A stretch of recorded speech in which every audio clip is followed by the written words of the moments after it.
Awesome to welcome Ohio State head coach Kevin McGuff to share the game. Coach McGuff's 19-year head coaching career consists of 9 years at Xavier University, 2 years at the University of Washington before arriving at Ohio State. He holds a 69% overall winning percentage with a career mark of 426 and 184. His Ohio State teams have broke single-season scoring records and went from the 52 scoring offense in his first year and the number 10 in scoring offense in his second year using a 5-out offense that we are going to discuss now. Coach McGuff, welcome to the podcast. Yay, thanks for having me on today. Yeah, really excited to talk. And, we're going to talk about one of the most popular topics in basketball coaching now, and that's 5-out, and certainly moving to 5-out as well. But all of this first started from the foundation of the dribble drive, didn't it? Yes, it did. So when I went to Washington, our first year there, we inherited some good post players. So we kind of carried on what we had been doing at Xavier University. It was very post-oriented and two post players, and we had some success that first year. But then heading into my second year, we really had one post player, and she unfortunately was a freshman. She got hurt in the summer. So I can remember I was sitting in my office with my assistant coach, Mike Neighbors, and what are we going to run this year? And so I stumbled upon the dribble drive. And at that time I reached out to Vance Wahlberg, and I tracked down his number and I sent him a message, and I was just going to try to see if he was going to have a clinic anywhere in the West so I could go see it. And he called me 3 minutes later. We talked for an hour the first time. And anybody who knows Vance, he just loves to talk basketball. He's so good at it. And then, so I really got excited about the dribble drive, really just out of necessity, because we didn't have any post players my second year there. So we implemented that, and we really had a lot of success that year. And then I left, and, Mike continued with it at Washington, and they had great success and going to the Final Four, running the dribble drive there. Yeah, Vance is tremendous. He's been on this podcast. I've had him up to Windsor when I was the head coach there for a clinic, and what a sharer, what tremendous impact he's made on coaching, hasn't he?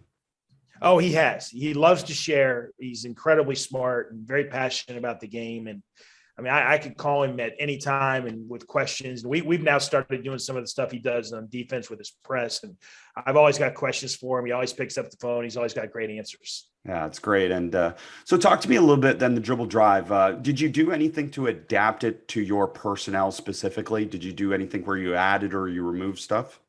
We did a little bit, and we were pretty traditional with it when I started, and in that year at Washington, and we were small, and so our 5 player, one thing Vance told me is, he said, hey, somebody's gonna, if you're gonna be really small, somebody may, nobody wants to play around the basket. And so he said, hey, take your 5 player, call them the 4 player, take your 4 player, call them the 5 player, which I did.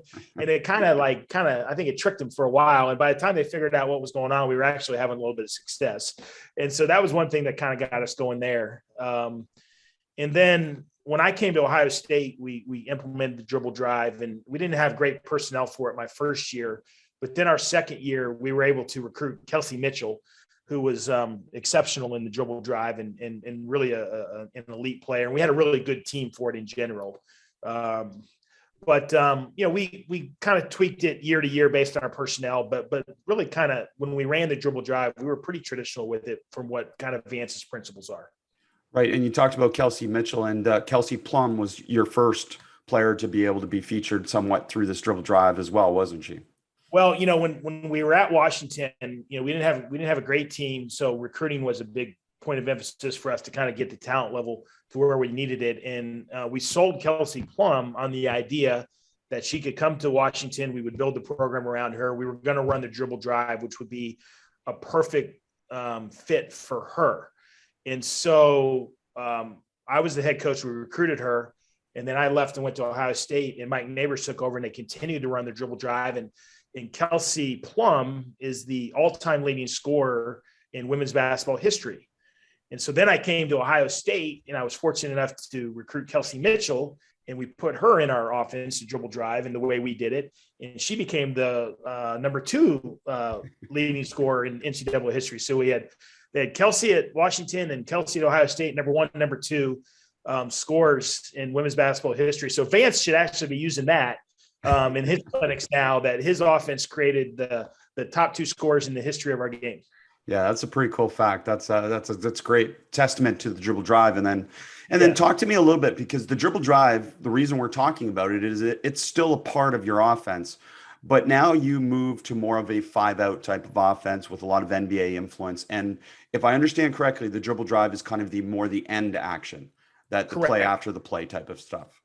That's 100% right. So we were having success with the dribble drive, and we like that. But one of the things is when you're playing against elite rim protectors on the defensive end, it can be a little problematic. We put such an emphasis on driving to the basket and finishing around the basket. And obviously in the dribble drive, when the post player slides over to contest or block a shot, we can obviously drop it to the 5, or we can really emphasize rebounding because they're not in great rebounding position if they're over contesting your drives.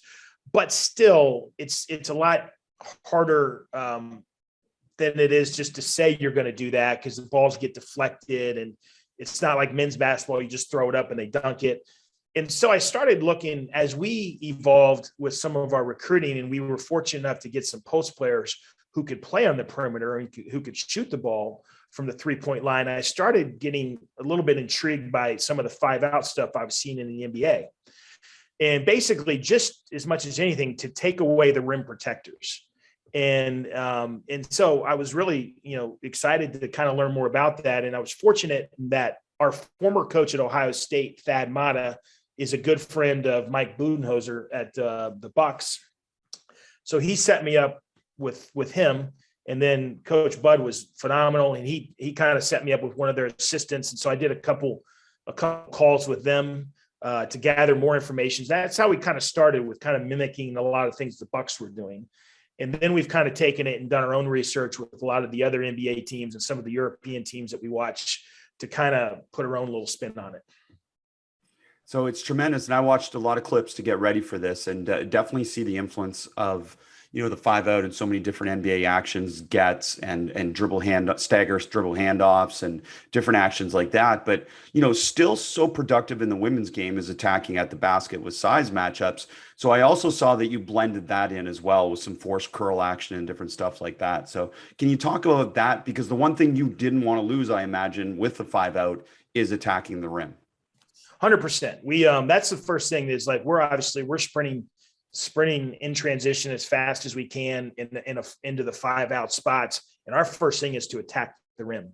And we have a lot of quick actions that even not only just our guards, but we'll try to get our post players in matchups that we like. And this kind of comes back to some of that dribble drive stuff. We'll just do a quick pass and through cut and drive kind of off their backside, that type of stuff. We wanted to keep that stuff attacking the rim, because you're right, it's a big part of the women's game. I think they call a little bit more fouls off the dribble and that type of stuff.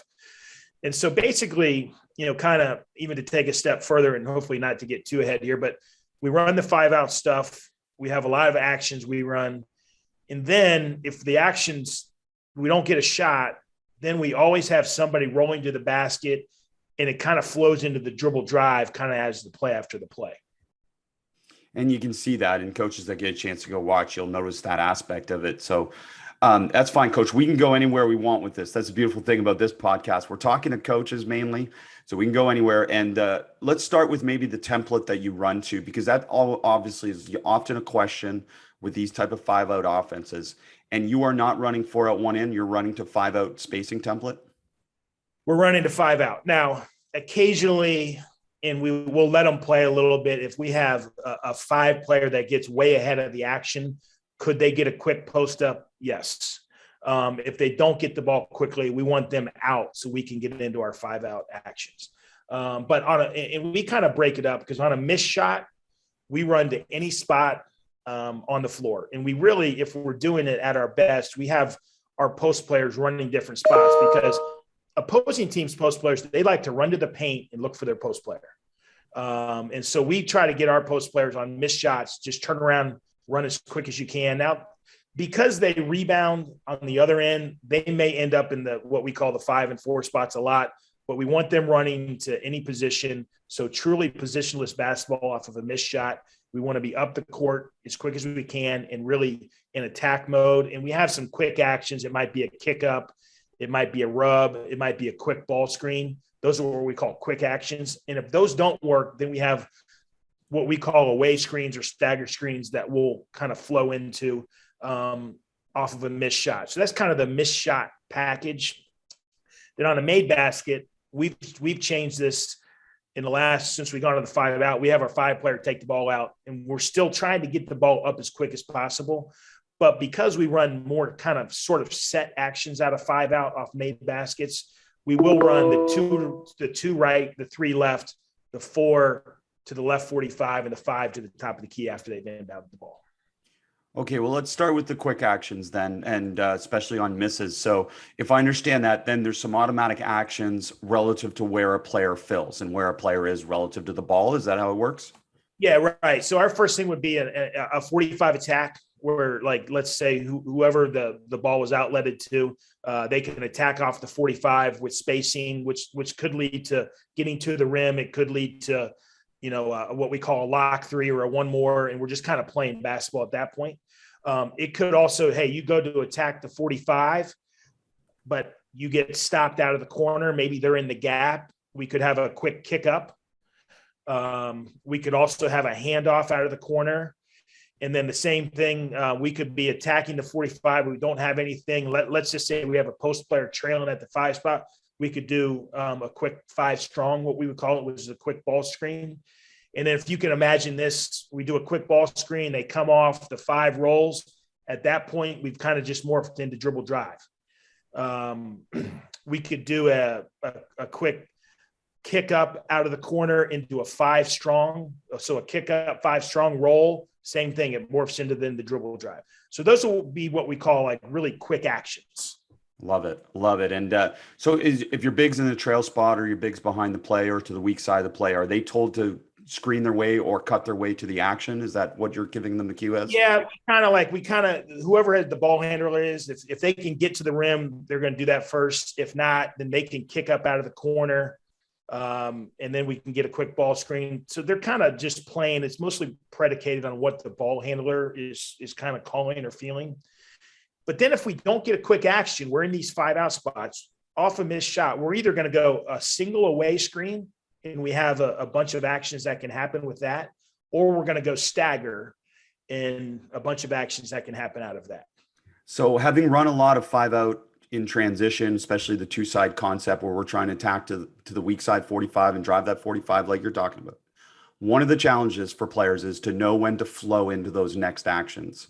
And right. I'm curious some of the cues that you've given players to help them identify when to flow into those next actions. Yeah, it's a great discussion point. And one of the things, like when we first started doing it, I found myself trying to read the action. And what I mean by that is if we're quick up the court, it looks like we have an advantage or the ball handler might get to the rim. I'm not saying anything and I'm letting them play.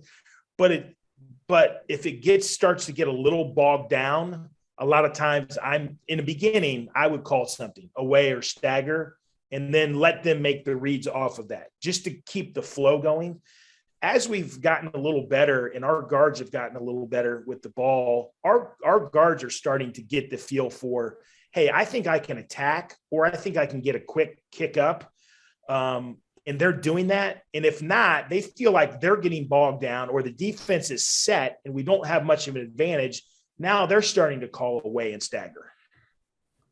And they're starting to get that feel for, okay, our initial attack mode, we didn't get anything. Let's get the next flow part of it. And they're starting to get a better feel for that the more we do it. Well, and I love that watching your team, that you saw sometimes these bunches of action, which I think, again, cause confusion for a defense where it's almost like you're creating imperfect spacing to create better spacing after the fact. And it's good. Right. And imagine, again, those are like kind of those imperfect moments that are actually perfect, aren't they? Correct. Yeah. And I think to your point, those imperfect moments makes it a little harder for the defense to actually know what's going on. And we get to the next point where we get the spacing right. And we're in attack mode with great spacing. And I bring that up because I often get asked a lot about like coaches' concern about having bad spacing, say, if you're driving the 45 towards a 3 side, or something like that. So I'm curious, first of all, do you do anything special when you drive towards a 3 side? Not really. We try to we sometimes move them over, if that makes sense. Yep, push them. Just to maintain, push them over would be the biggest thing. Yeah, it's great. And the other part of this, which I imagine again, this dribble drive just helps complement it so well, is how often your players ran really good pitch handoff action, right? And then that creates that downhill driving action. It's really good because we may have an away action or a stagger action, and all of a sudden we didn't get that, but we get that next step where that pitch back and driving downhill is where we get a lot of people after we've moved them around a little bit.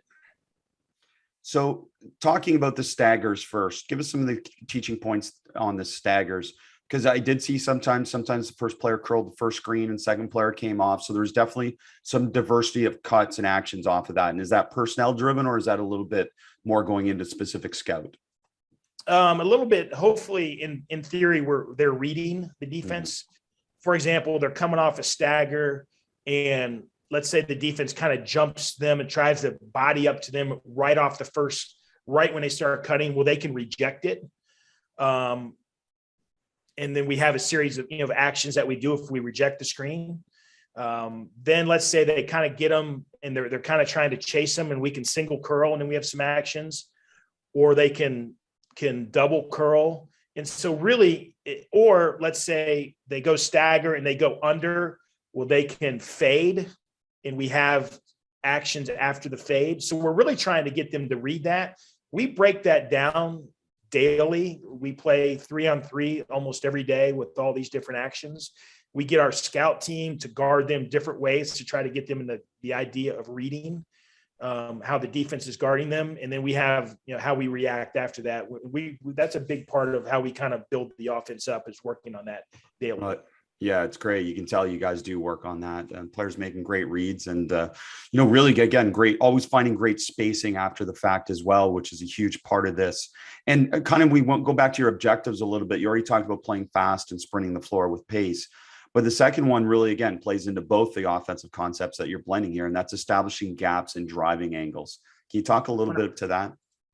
Yeah, that's a huge part of our deal, is to trying to create gaps and driving angles. And it's sort of, I don't want to say easy, but initially you come down 5 out, great. We're going to attack and play as fast as we can, aggressively as we can. But then when you start to flow into the rest of the stuff, if you can continue to execute, yet maintain spacing or recreate spacing after an action, which is what we're trying to do as we flow from these things to dribble drive, we get people a little bit. If we don't get that initial burst, a little bit later in the shot clock, because we've moved them around, but allowed our team to continue to have spacing for our kids to drive in. And we're trying to get to the rim. We're trying to get fouled. And we're trying to get open threes as much as we can. Yeah. And you guys drive it hard. And I'm imagining, again, that's a big part of this in terms of your recruitment. Now that you're able to recruit to this as well, you're finding players that love to drive those gaps. No question. As we've really established a specific offensive identity, it's really given us great direction in the type of kids that we recruit. So the other objective is create and use your advantages. So playmaking. So I'm curious then, are you hunting specific matchups when you get into the season and get into your conference and stuff like that? We are sometimes, especially driving matchups. If we can get, where we like the driving matchup, that's a big deal for us. And we have, specific actions where we can get kids driving downhill in space against a favorable matchup is a big thing for us.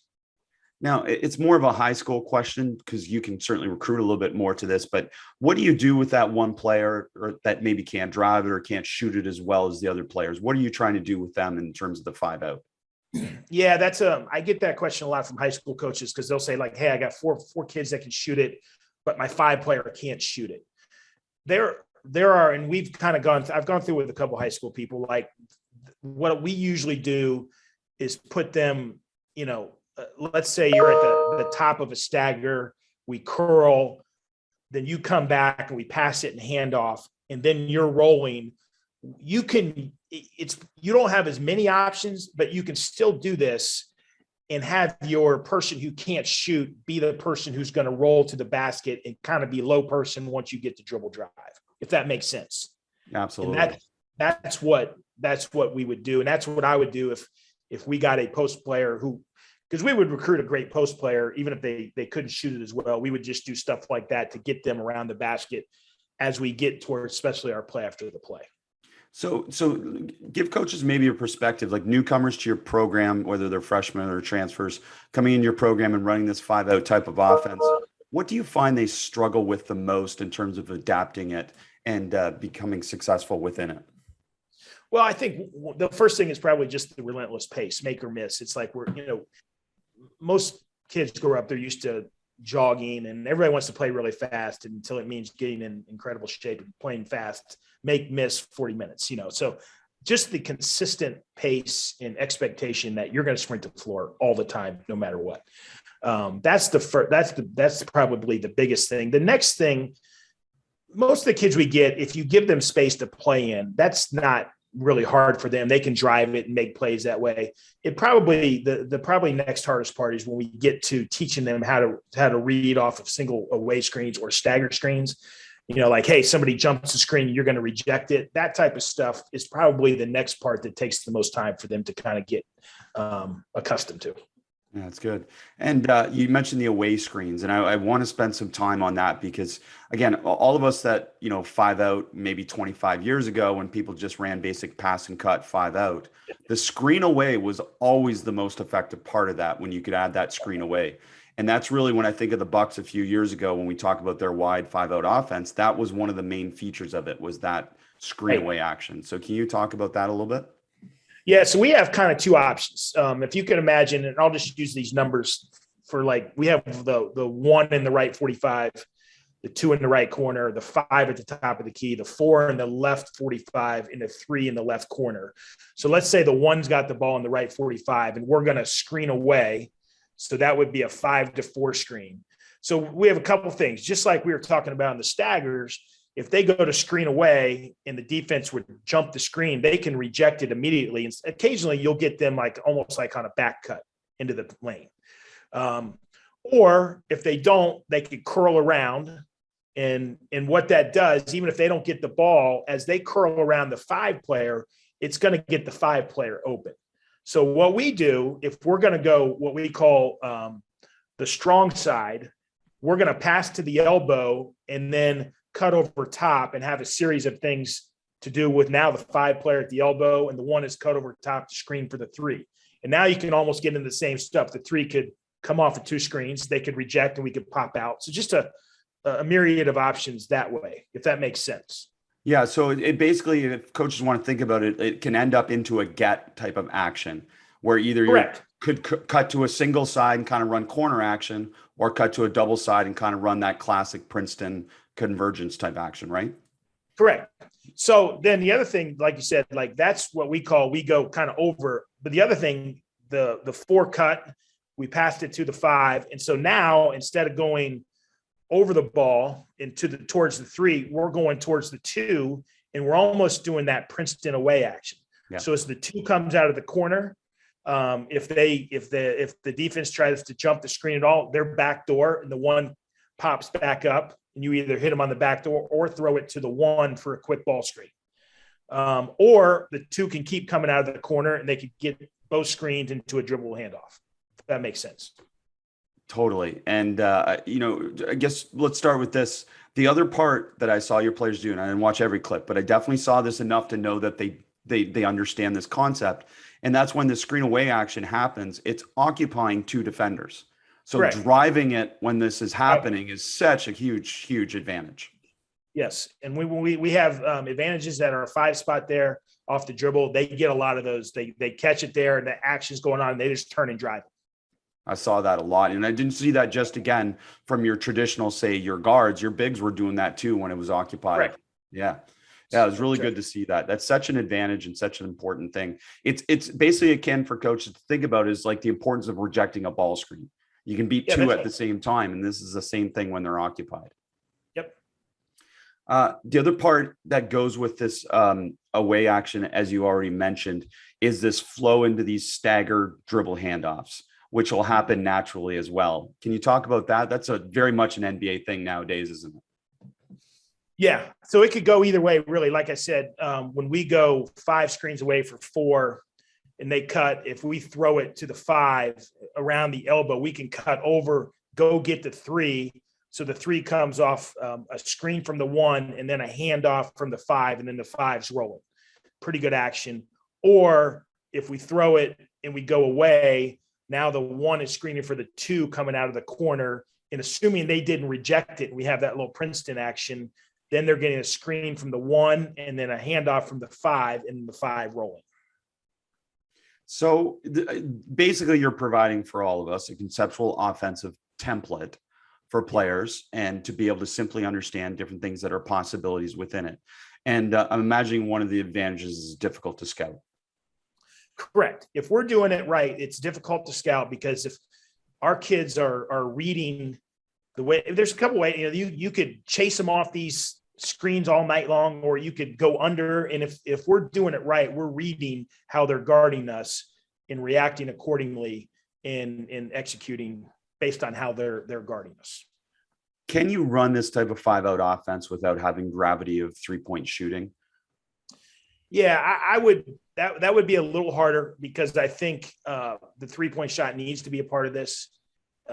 So if I didn't have good 3-point shooters, I'd probably have to pause a little bit and really feel like because what would happen if you didn't have good enough 3-point shooters, that people are just going to sit in the gaps.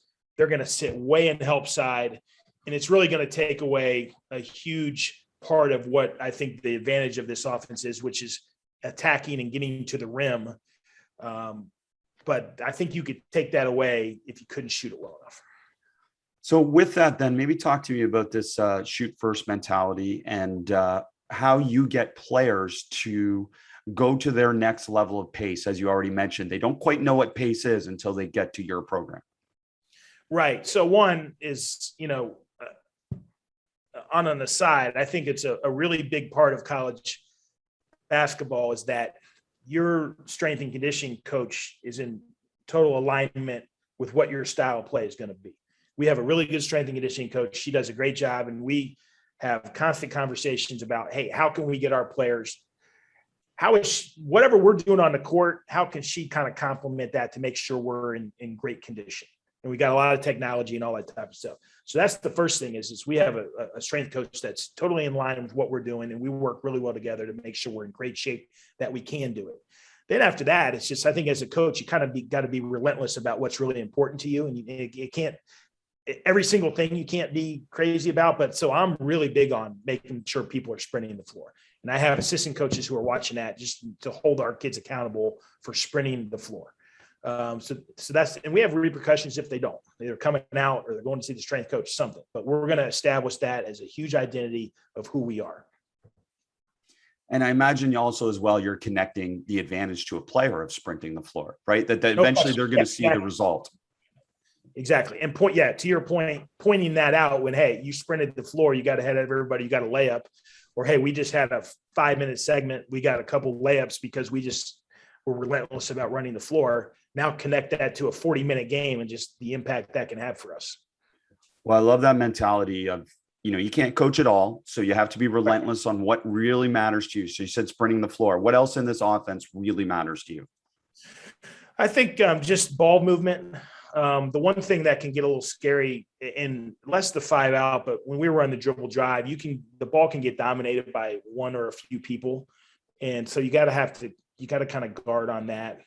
And so as much as, and kind of to take that a step further, as much as I'm absolutely fine with a quick shot and transition, if it's a great shot, we do talk a lot about what is a good shot and shot selection and making sure it's a shot that you have mastered and perfected. I mean, you have kids show up every once in a while, like want to shoot threes, but they don't make them in practice. So, having those discussions, a little bit of time and score, because we can get shots up quickly, but just making sure they're educated on time and score. So they're taking that into account at the right times. Yeah, it's fun stuff. And again, it's education within a template that players can understand, but they still value the fact that you're giving them freedom and possibilities within that, right? Yeah, 100%. And I would much rather have them feeling a little free and like like, as long as they're taking shots they've proven they can make, that they're not feeling constricted, because I think the opposite of what we're doing can be really detrimental, where your kids are thinking too much. They're not sure if they should shoot it. And then all that doubt, I think, just limits their effectiveness. So the confidence as well to be able to flow into the dribble drive, which again is proven that they know it works as well. So you're into 5 out, you run 5 out, you flow into dribble drive. Are you designating a certain player to play on the interior, or is, as you said, it sometimes happens naturally off of rolls or different actions? It's somewhat positionless, because occasionally we'll have like a perimeter player end up being what we call the low person in the dribble drive, just based on however the action went. Because what we do is we end up usually, all the actions usually end up with a handoff or a ball screen, and that person is rolling to the basket. What were some of the details that you took away from your discussions with the NBA coaches specifically about this? You know, obviously their rules are different, but there's a lot of commonalities that suit what you're doing. Yeah, you know, one of the interesting things is that I don't know that we've gotten figured out yet. I'm still kind of searching for it. Is, and because I asked all the NBA people that I've ever talked to, and they all kind of had the same answer. They weren't sure, and people had different ideas. But rebounding, because it's kind of tricky the way you teach offensive rebounding with 5 out type stuff. And so I'm still sort of, and that's the one question I always ask any NBA person I talk to, and you get different answers, but so we're still trying to work on that actually. Like the Bucks, they come from the corners and through the elbows, and they get like long rebounds, but that's one of the things that I've tried to figure out, and no one's really had a surefire thing that I said like, boy, that makes the most sense. Well, and that's an interesting conversation, because a lot of the NBA teams are obviously somewhat conservative too with their, you know, offensive rebounding. They'd rather get back in transition. Defense, right. Yeah. But you've seen some teams adapt and change that, because the one advantage of a 5 out is that you have space for speed to be able to sprint in for offensive rebounds, right? Yes, that's exactly right. So that's what we're trying to balance to exactly what you said, is getting back, but at the same time, you know, a lot of times when people are guarding perimeter players, shot goes up, they kind of just turn their head and you can sprint by them. So we're kind of working on a system right now that can be something simple for our players that they can understand, that can maybe help us be effective and kind of have the right balance of offensive rebounding and transition defense. And you mentioned rebounding through the elbows at the NBA level. And we've talked about this on this podcast before, this concept of the nail. And a higher percentage of rebounds go to the nail because we're shooting more threes at the NBA level. And that somewhat dictates where they send people to offensive rebound. Have you done that type of analytics study for your level? We have done that too, yes. In college women's basketball, there's not as many there because not as many people are playing like the NBA. But for us specifically, we are getting more rebounds there. Yeah, I was going to say, from this 5 out, it makes sense that there's probably more rebounds going to that nail area if you miss. Ideally, you just don't miss, coach, and we solve all these problems. Isn't that the That's right? 100%. That's a great point. Yes. I love that aspect of that too. So, coach, you mentioned a little bit about how you practice. So let's dive into that a little bit. You talked about doing some small-sided games, and essentially each of these actions breaks down into some type of small-sided game. So can you talk a little bit about that methodology? Yeah, we do. We break down our what we'll do is we'll break down our 3-on-3 stuff, like our away screen, which you can do with 3 people, and we'll line up every player in our program in all the different spots, so they play all the spots. Then we'll break down, and we have practice players that, well, we do both. Sometimes we do it against each other in a competitive drill, and sometimes we do it against our practice players. And the same thing, we'll break down the stagger stuff. We usually do 4-on-4. And then we'll even get some of it. Because the way and the stagger stuff, they can usually get a shot in there, but sometimes then we'll script it to where they have to we'll do the same stuff. Then they have to get to the dribble drive, the play after the play, just to make sure we're working on that. And when we get to an opponent that's forcing us to get that far into the offense, that we're ready to do that. But that's how we really teach it a lot. And that's how we kind of drill it. We have different ways we do it, different competitive ways we do it, but it's mostly 3-on-3 or 4-on-4. And I did want to highlight that you've said that, and you've mentioned that twice, is about the defenders are randomizing how they cover it, right? And I imagine that's after initial learning, after your players kind of understand the basic read. After that, you want these, particularly these scout players, to be able to randomize how they cover so your players get used to reading. Correct. 100%. That's exactly what we're doing. And especially early on, we have our practice players. We'll tell them, I'll have one of my assistants go over there and tell them how to, without telling our players, tell them how to guard it, just to see if our players can react. And if they aren't reacting, then we'll stop and talk about it, make sure we're teaching them what we're exactly trying to accomplish here and how we're going to read this. And then we'll kind of keep going with that until they start to get the concepts. Then the practice players will let them kind of do it on their guard however you want and make our players react to it accordingly. No, it's great. Conceptual defense to make your conceptual offense better, right? Exactly. It's great stuff, Coach. And imagine the other part to this a little bit is this concept, and I've saw your players do it enough, and I don't know what you call it. I've heard it from the NBA coaches calling it quicking it, where you're kind of at the 4 or 5 point line on a replacement or on a stationary spot, and then you're running into the catch. So you've basically predetermined drive, you're running into it into space, and you're driving there, and you just have this runway type of effect. Is that something you're teaching? We are. We're really trying to get them just on the catch. They're kind of running into it, and then they're in attack mode. And then it's like, hey, make them take that away first, and then we'll kind of teach you how to play after that. But we are 100% trying to highlight that, emphasize that, and teach that as kind of our first line of offense. So you mentioned pace in practice. Obviously, you mentioned the strength and conditioning coach doing a great job connecting everything for players.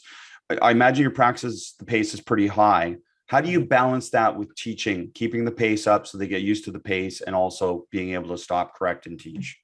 Yeah. So I think great question. We do initially early on, we'll do a lot of 5-on-0, and I like to do everything timed on the shot clock that they have to get it in. And so with that, it's probably a little less teaching and a little more emphasizing our style. Then when we get to 3-on-3 and 4-on-4, before we even ever go against the defense, we will go 3-on-0 and 4-on-0 just to really teach the concepts. And I'll kind of call it out like, hey, okay, this is going to be a single curl because they're chasing you. Boom, here's what's going to happen. We'll really slow down and teach that. And then once we get through 3-on-0, 4-on-0, and I feel like they kind of have an understanding, then we'll start to introduce defense. But before we even get to the defense out there, we're going to go 3-on-3 and 4-on-0 to teach. So you have the shot clock on possessions of 5-on-0 so that they know, and it's usually a shorter shot clock than you normally would use in a game. Yeah. Yeah. And I love that aspect of it because I think coaches, like when we talk about doing 5-on-0, and coaches know I'm not big on 5-on-0, but when I am big on 5-on-0, it's because it helps your players represent the extreme pace that you're trying to play at. Understanding when you add defense, you're not going to be able to play at that pace, but at least you've represented how fast you're trying to get. That's exactly what we're trying to do. And we do more 5-on-0 up and down for that very point. And then in the half court, more 3-on-3, 4-on-4, and then let them play 5-on-5. That's a fun way to practice as well. And, you talked about getting your players some defensive reps against this as well. Are you finding you're playing more and more against 5-out type of offensive systems at the women's college level? We're starting to see it a little bit. There's not as many women's college basketball players, traditional post players that play like that on the perimeter. So we don't see it a ton like there is in the NBA. But we are starting to see it a little bit more. And I think we'll see it. If I was at a mid-major school and I could get smaller post players that could play like this and really stretch the floor, I think it can kind of be problematic for even playing against quote unquote higher level teams. Yeah, no doubt. Because you're pulling, again, the other part is you're pulling their big, which is usually a huge difference in the women's college game, right? The top 25 teams have a big that is so good, and you got to pull them from the basket, right?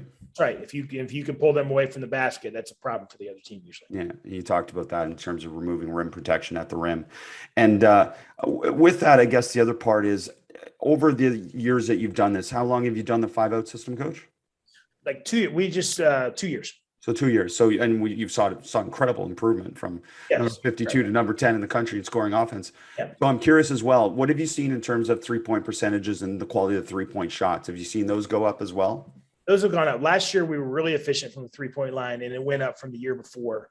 And so, and we work a lot in the summer on 3-point shooting, and obviously the specific shots that we get in the offense and the footwork and all that stuff. And so that's a big part of our kind of year-round development. The other part that I think coaches like yourself do a great job of is connecting this for recruits to the fact that this is how the WNBA is playing. So, you're going to watch that and you want to play that, you're going to see it the same. And we certainly saw it throughout the Olympics on the women's side as well. The 5-out was such a dominant offensive system. Yeah, no doubt. I mean, like, hey, for kids that aspire to play at the next level, we are running an offense that will allow you to learn how to do that. And we're developing our players within the offense. It's a perfect kind of segue into your professional career. So you talked about connecting this with your strength coach. I'm curious, how does this connect now with your defensive philosophy? Does this offensive philosophy change a little bit how you view your defense? It does. It obviously makes the game go fast. And one of the things, we were probably at our best last year when we were pressing, and it just really sped the game up. And I, prior to coming to Ohio State, I never pressed. I was at Xavier, I was at Washington. We were always half court, man-to-man defense, period.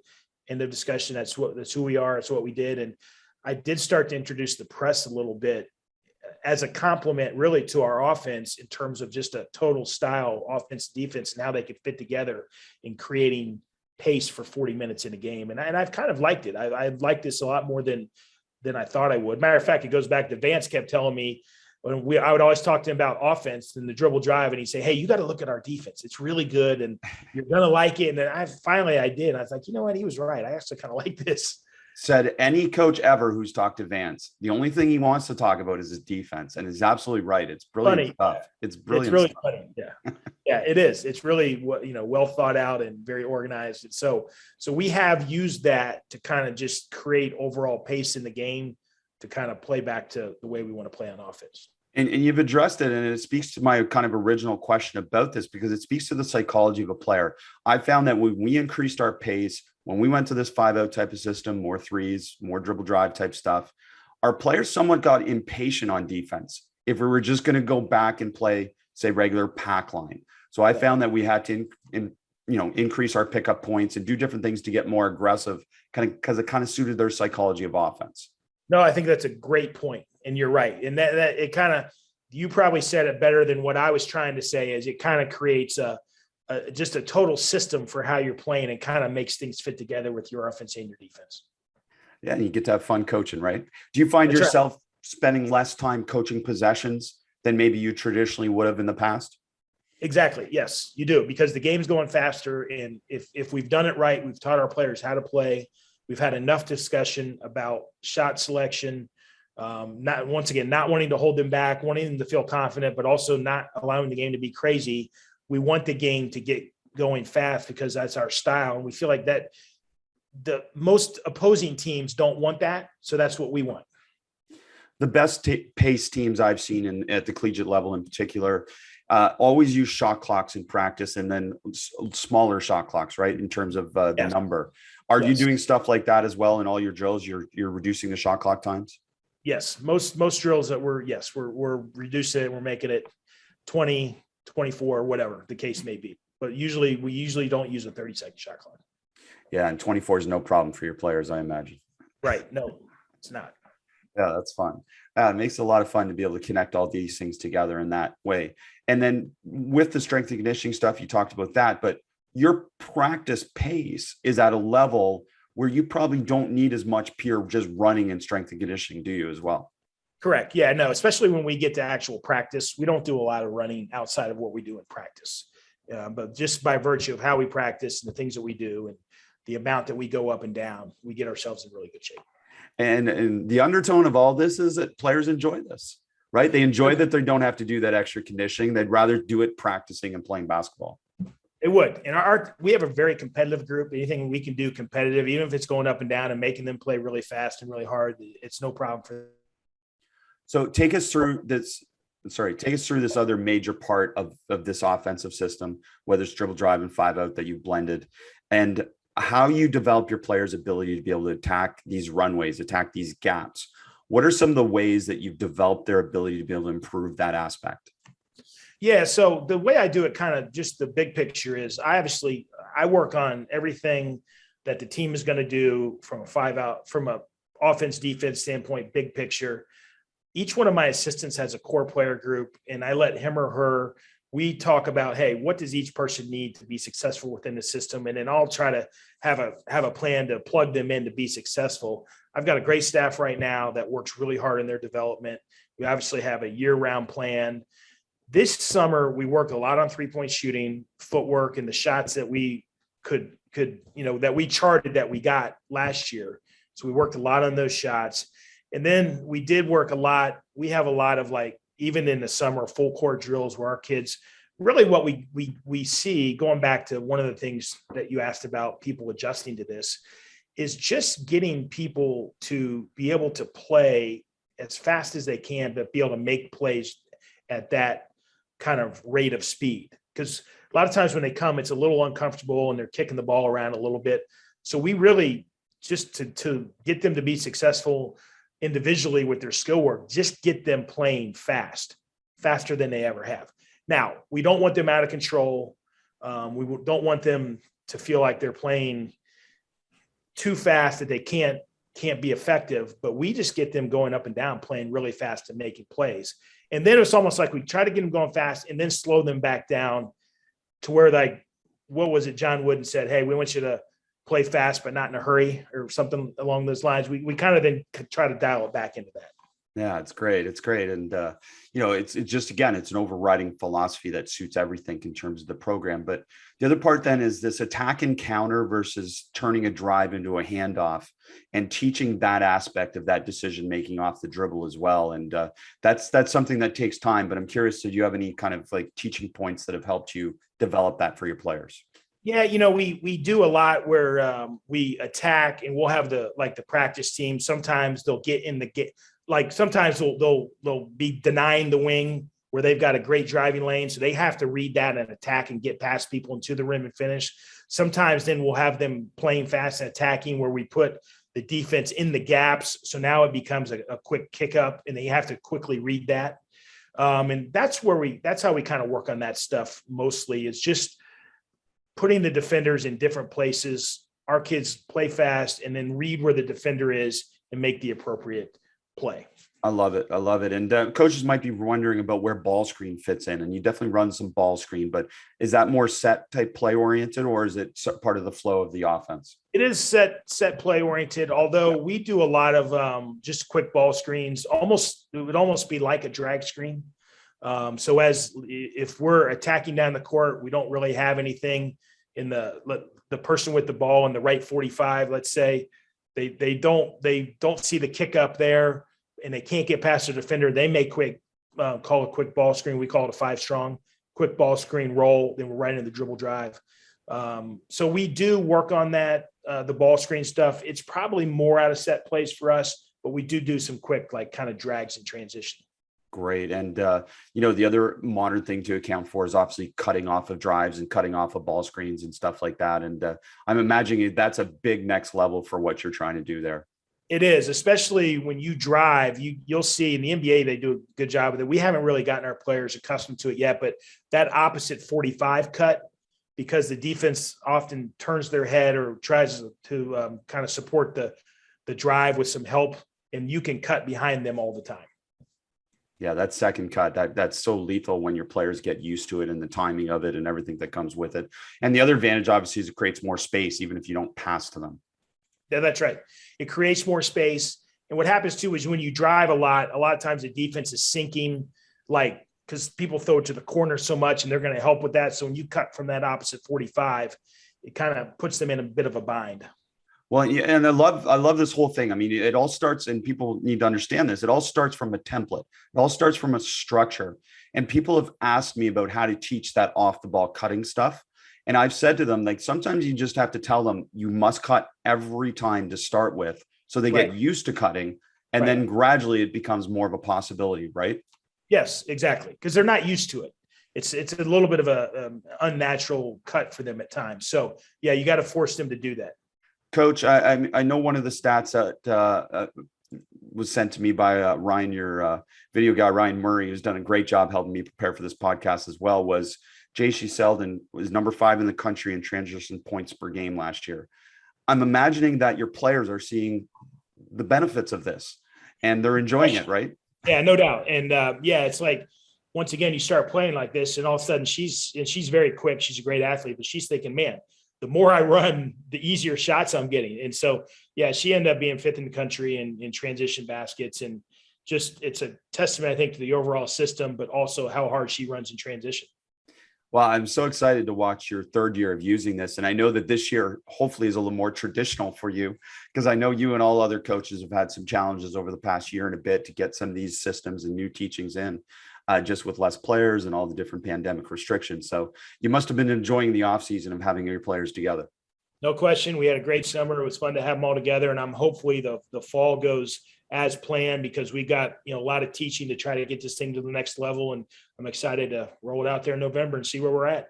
Well, I'm excited you shared all this, Coach. Thank you so much for sharing the game with us. Just tremendous stuff. And I know a lot more people will be watching your team play because of this as well. Yeah, thank you. I appreciate you having me on.